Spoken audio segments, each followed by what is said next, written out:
Jeshi la Marekani limetangaza kuwa limeiteka meli ya mafuta ya pili inayohusiana na Venezuela, hii ikifanyika katika bahari ya Caribbean kwa mujibu wa US Southern Command.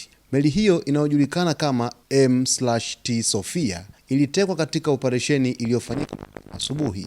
Jeshi la Marekani limeeleza kama meli isiyo na bendera ya taifa lolote na iliyo kwenye vikwazo.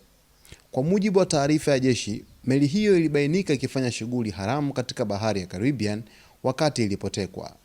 Walinzi wa pwani wa Marekani sasa wanaiongoza meli hiyo kuelekea Marekani kwa hatua za kisheria na uamuzi wa mwisho wa meli hiyo. Habari hii inakuja baada ya Marekani kutekeleza operesheni ya kwanza ya kuchukua udhibiti wa meli ya mafuta yenye bendera ya Urusi, Marinera, katika bahari ya Atlantiki siku ya hii leo.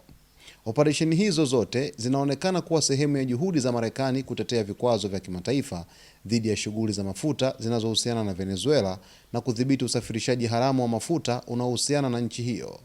Taarifa hii inakuja punde tu baada ya Marekani kuweza kuthibitisha kwamba imeiteka meli ambayo ilikuwa inahusiana na Urusi, yani yenye bendera ya Urusi aina ya Marinera, ambayo meli hiyo imetekwa kwenye bahari ya Atlantiki, lakini vile vile kupitia US Southern Command imeweza kutoa taarifa kwamba imeweza kuteka meli nyingine ya pili aina ya M/T Sophia ambayo pia imetekwa kwenye operesheni iliyokuwa inafanyika mapema asubuhi ya hii leo.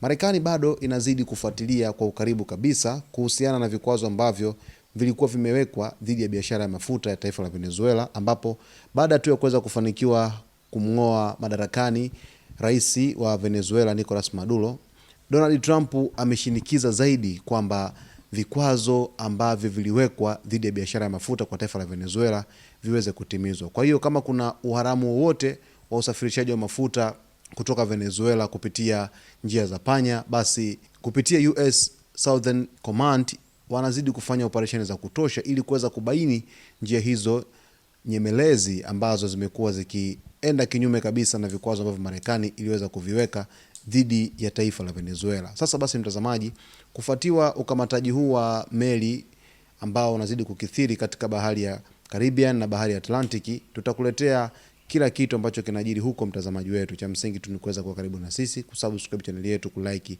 kucomment pamoja na kushare.